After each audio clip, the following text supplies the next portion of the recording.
Welcome back to Leadership that Liberates. I have been really excited to continue our conversation from last week and to really talk about love this week. And at the same time, I'm really arriving to this space and to this recording with a sense of heaviness, with the weight of this collective moment. It is Sunday, June 15th, as I'm recording this, and there's a lot happening in the world. There's a lot that is impacting us collectively, and there is a lot of hate and fear and heartbreak and rage, sadness, anger, despair, just swirling. And I am really feeling that. I'm really feeling it in my body. I'm not super clear-headed, so hopefully everything I say will make sense. Hopefully, exactly what needs to be shared with you will come out. But yeah, I'm just really somatically experiencing the weight of our collective experience and the collective energy. And there are cannons going off outside, which does not help the situation or nervous system regulation. I am, though, happy that I'm sitting cross-legged, crisscross applesauce, as we say where I'm from, because it is a position that brings me, for whatever reason, so much peace and a sense of safety. And I haven't been able to sit like this for months because in the beginning of February, my kneecap moved out of place and I have been healing and recovering since then. Long story short, my other knee got screwed up in the process and I have not been able to bend my legs to that extent. Only within the last couple of days have I been able to sit in this position, and it's pretty wild how much that has affected and impacted me because it really is so comforting for me to sit like this and not being able to do it. I've really felt that. I've felt the absence of sitting like this, which is strange to say, but it's really giving me a lot of peace and comfort that I can be in this position right now.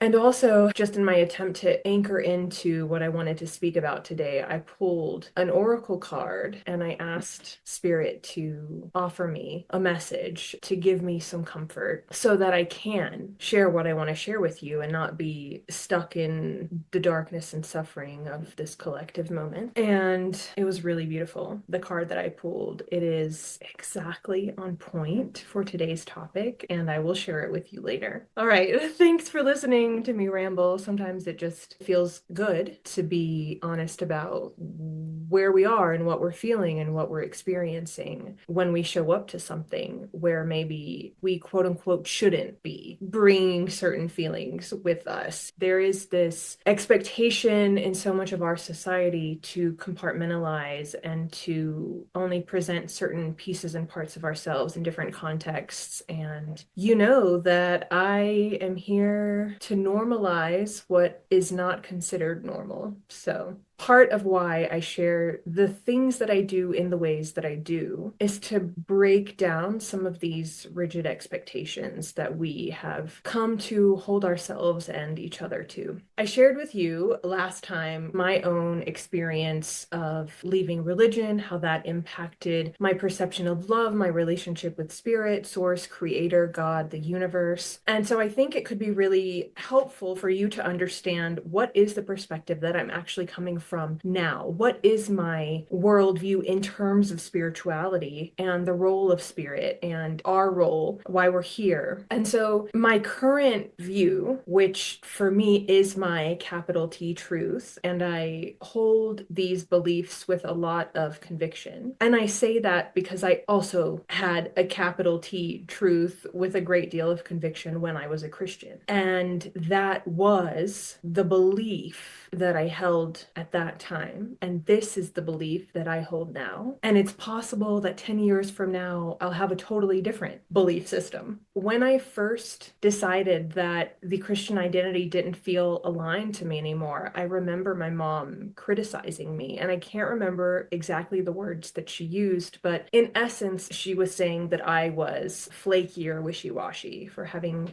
changed my beliefs. I personally don't see it that way at all. I think that I am open-minded enough to question my beliefs when presented with new information, and I use my own discernment around whether or not I want to accept and integrate that new information. And at that time, that's what happened. I have the capacity to assess what fits and what doesn't for me. I was presented with information, I assessed it, and I started looking for different ways of relating to the world and to spirit.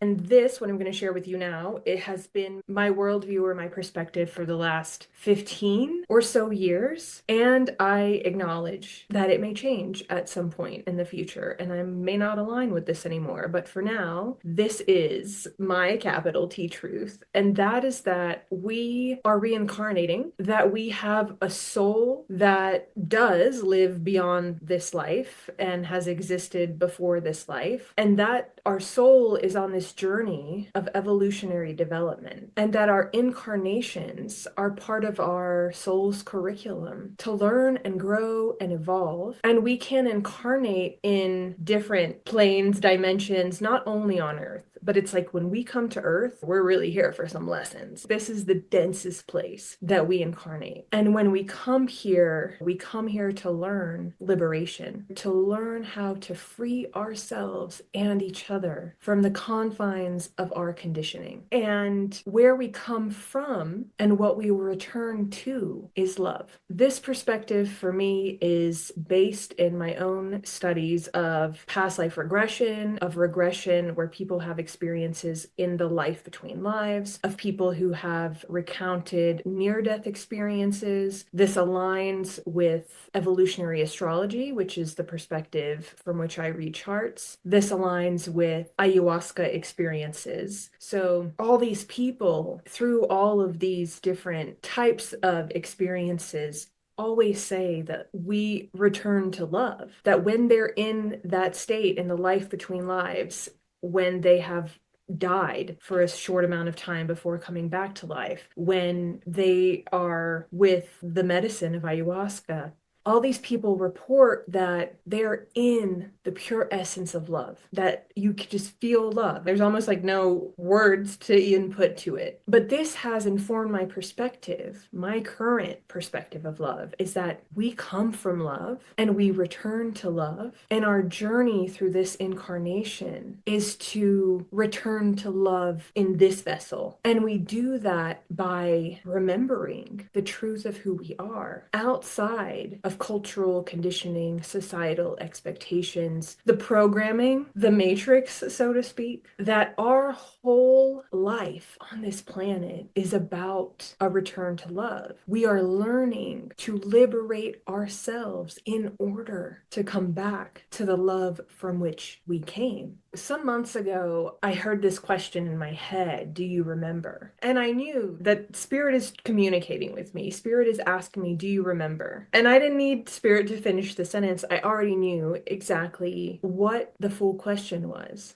Do you remember the love and light from which you came? I had a friend visit me a couple of months ago. They were in a very dark place, not doing well at all, and said, I need to get out of where I am. I would love to come visit you. I said, yes, come. Let me love on you. Let me mama bear you. And so my friend came, and we basically spent a week doing very intense shadow work around their lived experience, their childhood, patterns that they were finding themselves in that kept repeating over the course of years. And they were just really struggling, with this feeling, this heaviness, this darkness, this despair. They've also had a similar experience, but I think far more painful and traumatic than my own, of leaving the church and the exile and the excommunication and the betrayal that came from their community. And that for them has also colored their relationship with God, source creator, since then. And I said to them, Spirit gave me a message recently, and Spirit said, do you remember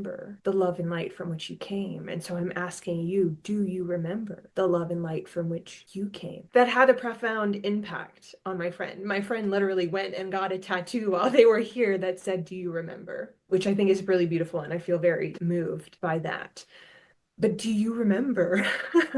Do you remember the love and light from which you came? We are here to remember. We are here to remember that we are love, that our essence, that our true selves, that our beings are a reflection of love. And this is why I had this realization some years ago that really catapulted my work in this direction that it has moved in, and this evolution that has taken place, that the divisions between us are a reflection of the disconnect within us. And that disconnect is our disconnection from spirit, from source, from love, from the love and light from which we came. And when I'm talking about the love and light, that doesn't mean that we bypass or ignore the heaviness, the darkness, the sadness, the pain, the fear, the suffering. No, no. We use the love and light from which we came to be with those things and to transmute that experience of life individually and collectively. And that disconnection from the truth of who we are, that is actually why we have the pain and suffering and darkness and despair that we experience individually and collectively.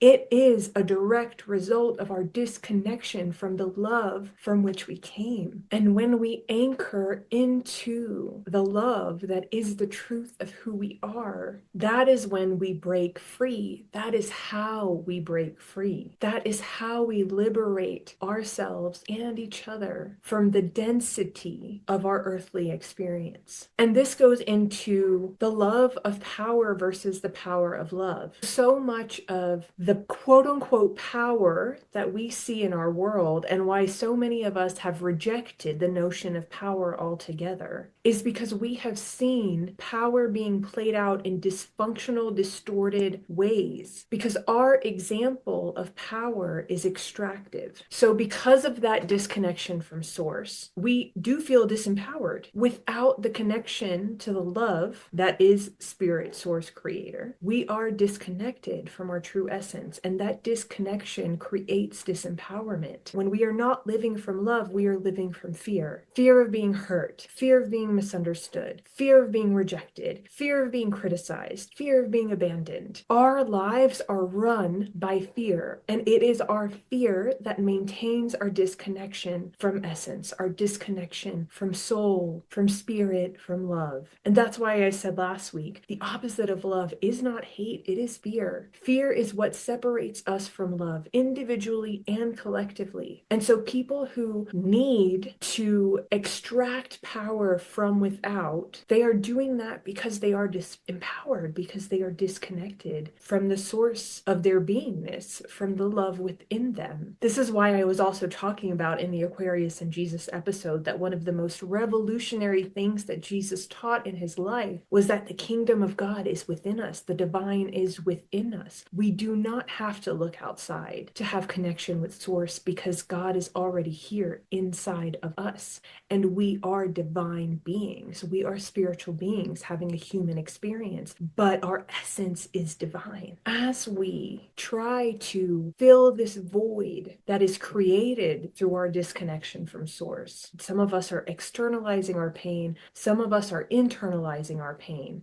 And those who externalize pain then also need to extract power from outside. So that happens through exploitation, extraction of the land, exploitation of people, of resources, this reliance on the material. And that's why it's never enough, because that's not true power. That's still coming from a place of disempowerment. And those of us who have internalized our pain and who blame ourselves are also disempowered and without power. And we also look outside of ourselves for that power, not in the same way, but when you need someone else to give you the answer, when you need to ask 50 people what they think so that you can decide what you think, that's an outsourcing of power. That is a reflection of your disconnection from your own power. Power does not live outside of us and cannot be found outside of us. It is only when we come back to the essence of love that we step into and stand strong in our power. Power is love. Love is power. And it is through our connection to love that we are connected to life. If you think about self-trust, that is also trust in spirit, trust in the universe, trust that you are supported by something greater than yourself. It's not only trusting in yourself, because if God and the divine are within you, then self-trust implies that you are not alone and that you are supported by spirit.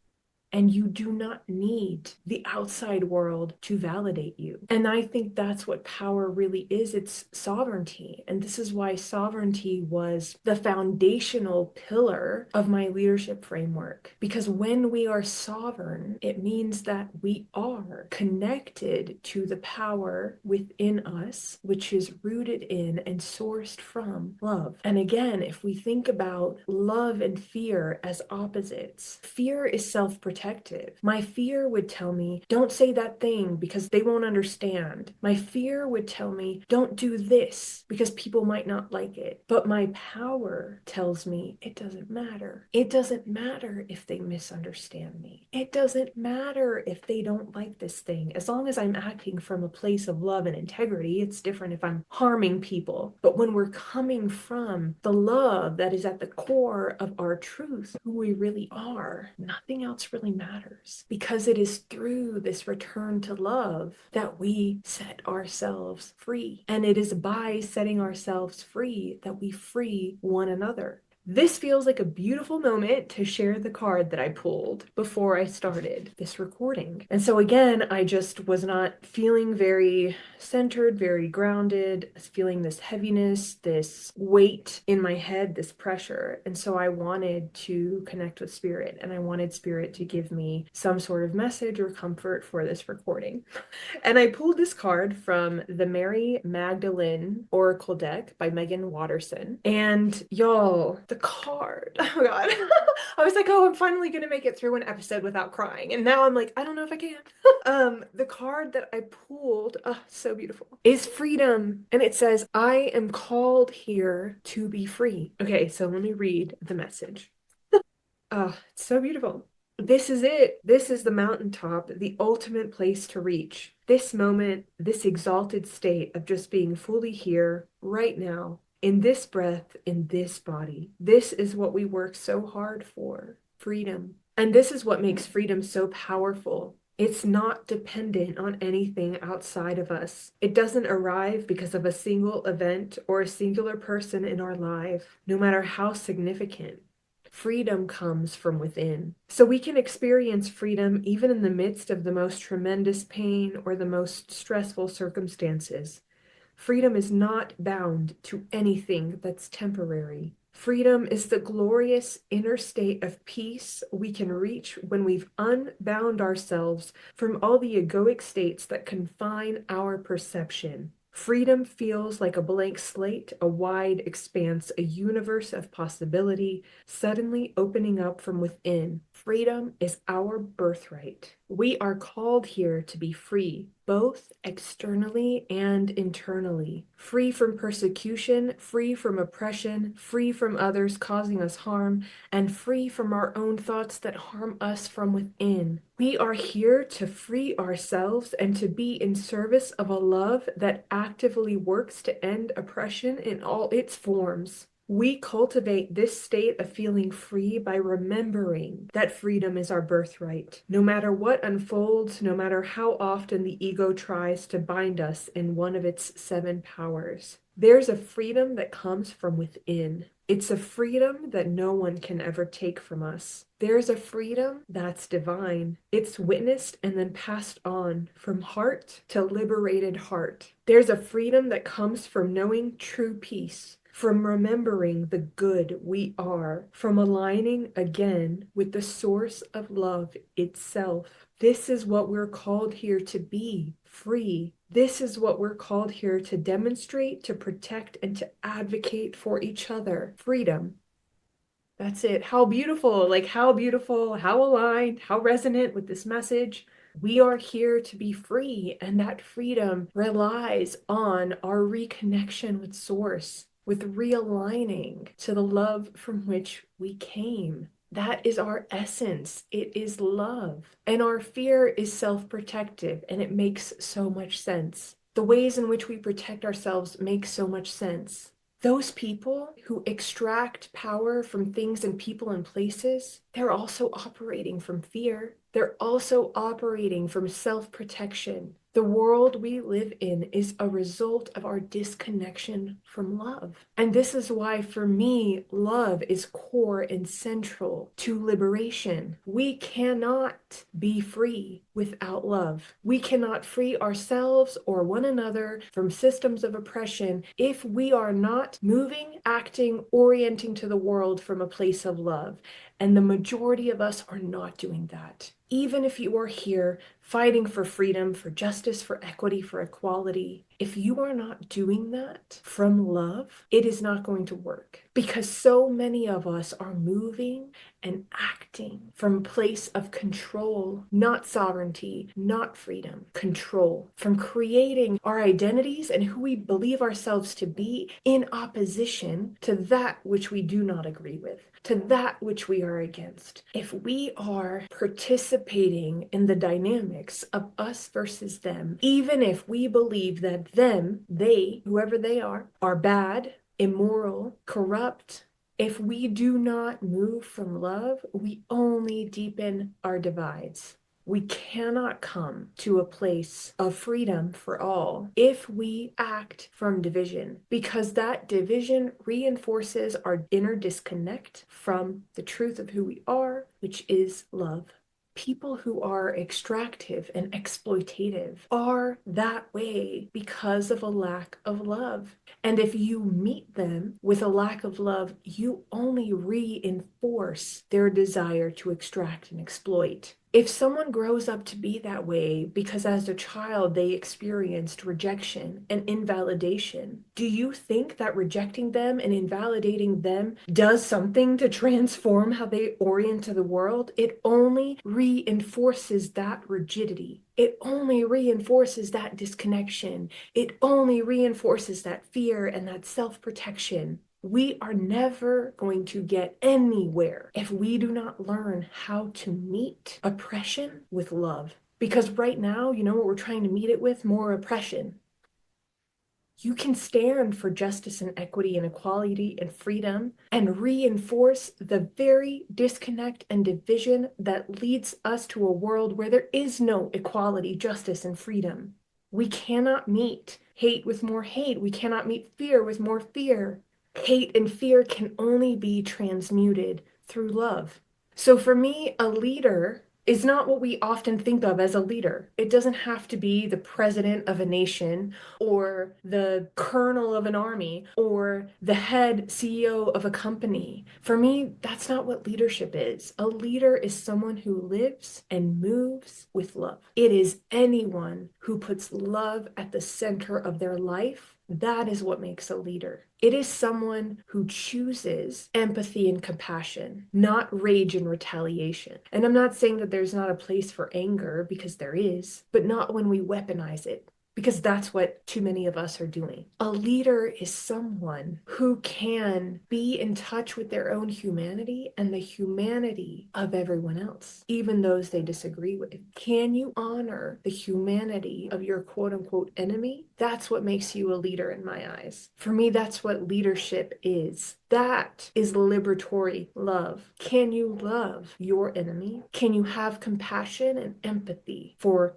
them, for the other side? I shared with you a story about one of my clients in the shadow work episode where her power was sourced through control and manipulation. And a lot of that is because there was an unconscious desire to experience justice for when she had experienced victimhood. And she was operating in that extractive, exploitative type of power. This was last year, and we've continued to work together since then. And just a couple of months ago, she was sharing with me how differently she is orienting to the world and responding to things around her, rather than unconsciously reacting from this desire to manipulate and control other people. As she was describing her own sovereignty, the way that she is not so moved and disoriented by other people's responses and reactions to her, the way that she can just own her truth without having to defend herself or over-explain, the way that she can receive judgment, criticism without making it personal. She's describing all these things, and I said, how does that feel to you, you know? And she said, I feel powerful, because that's what real power is. The desire to oppress another person is rooted in disempowerment. The desire to strip people of their freedom, their agency, their autonomy, that is rooted in disempowerment. And the desire to demonize, dehumanize, and villainize those who do that is also rooted in disempowerment. It's wild to me how unable we are to see these shadows at play in our collective experience. Let's use Republican and Democrat as an example. The way that a Democrat can riff on and on about their anger for the dehumanization, the language and tactics of dehumanization that a Republican Party uses, and then dehumanize the Republican Party, meeting dehumanization with dehumanization does not humanize anyone or anything. It does not bring us closer to liberation. There are so many ways in which we are repeating, recreating the oppression that we say we are against. If our liberation movements are not rooted in love, they will not be liberatory. They will not lead to liberation. Because without love, we are only perpetuating the disconnection and division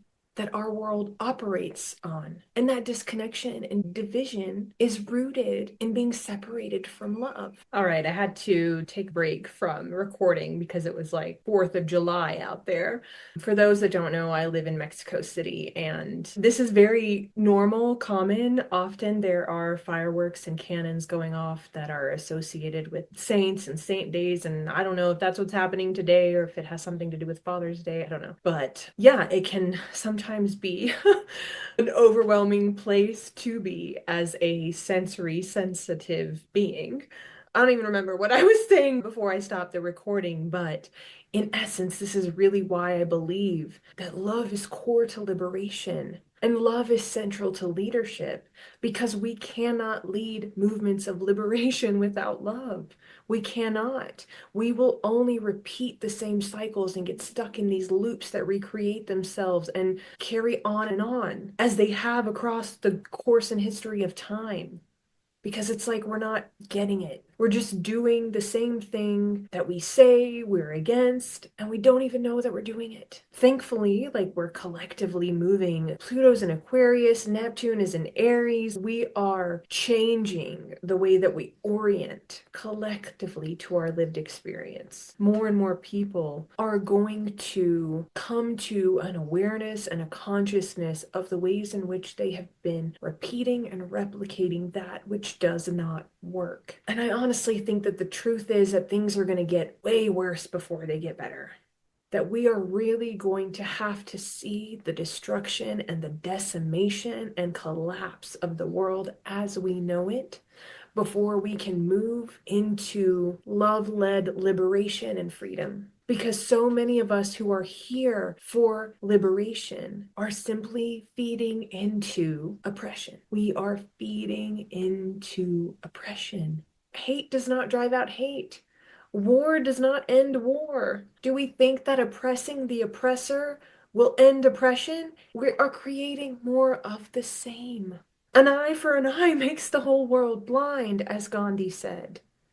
And so many of us are trying to oppress the oppressor and calling it liberation and freedom. We cannot free ourselves from the cages we've been in by building more cages. This is why the wisest people across generations, Jesus, Desmond Tutu, Nelson Mandela, James Baldwin, Bell Hooks, Audre Lorde. These people talk about love, because without love, there is no liberation. Without love, there is no justice. Without love, there is no freedom. This is why one of the most revolutionary figures in history, Jesus, his whole message was rooted in love. And so many people cannot comprehend what that means. That's why even Christians who literally worship Jesus can still use him to justify oppression, to justify the suppression of people's rights, to justify condemning certain ways of being and moving and existing in the world, because we can't comprehend the power of love, because we have been indoctrinated into a love of power. But to lead from love means that we love ourselves and our enemies. And it also means that we stop even thinking in this way. Why is there an enemy? Why is there always a victim and a villain? Why? Because we are separated from love, and that separation from love creates division. And so we are divided. We divide everything. This, that, us, them, you, me, until we really comprehend and accept that we are all one and we all came from love and light, and that we all are worthy of being met with love, and that we all deserve to be met with love. Until we lead from that place, we will only continue to create more disconnection, more division, more pain, more hurt, more suffering, more darkness, more despair. The world we are longing to create is a world that is rooted in love, and we cannot actually create a world rooted in love unless we lead with love. How are we ever going to get there if we continue to operate in the old fear-based paradigm? This card, I am called here to be free. We have come onto this earth to be free, but part of our karma and the process that we have to go through in our incarnation to reach freedom requires that we embrace love. And this is why, like I said last time, this is what this work is all about for me. It's even the purpose of shadow work, right? When we're doing shadow work, we're facing the darkness, we're facing the pain, we're facing the suffering. We are not bypassing or overlooking that which is hard. By orienting to a place of love and light, we are learning to meet the darkness, the despair, the pain, the suffering with love. That's why we do shadow work. It's to learn to love ourselves. We do shadow work in service to our own liberation, which is in service to the liberation of one another. Our tendency to dehumanize people is rooted in our shadow. Our tendency to act in oppressive ways toward the oppressor is in our shadow. These are parts of ourselves that we do not want to see, that we cannot see, because it would challenge everything we believe about who we are and what we're doing on this earth. But if we are not honest with ourselves about the parts of us that are in the shadow, that are perpetuating harm, that are recreating cycles of hurt and pain and division, if we are not willing to shine a loving light on those parts of ourselves, to illuminate our unconscious beliefs, biases, behaviors, and love those parts of ourselves, it's a hamster wheel. It's more and more of the same. If we are not really willing to face our pain, we'll only create more pain, because it's going to be painful to look at those parts of self in the shadow. It is painful to confront the parts of ourselves that are so ego-driven, that are so self-centered, that are so dismissive of someone else's humanity. It is uncomfortable and painful to look at the parts of ourselves that have internalized oppression so deeply that we are also oppressive. And that is exactly what love would ask us to do. To be honest with ourselves about how the oppressor lives within us. That is what we're here to do. And that's what for me, in my opinion, that's what a real leader does. A leader is someone who has the courage to look at where they are perpetuating systems of harm. A leader is someone who is brave enough to go into the darkness and be honest about what lives there within them. And that's why love is central to leadership and liberation. Because when we are connected to love, we are connected to the essence of our truth. And that is what makes us powerful. When you are connected to your own power, you do not need to extract from someone else. You do not need to take away anyone else's freedom. You do not need to dehumanize. When you are in your own sovereignty, our essence is love. Our life is a return to love. So my question to you is, do you remember the love and light from which you came? Because we are called to return to that love and to live from that love and to lead ourselves and each other from that love. We're here to liberate ourselves and one another, and that liberation must be rooted in love.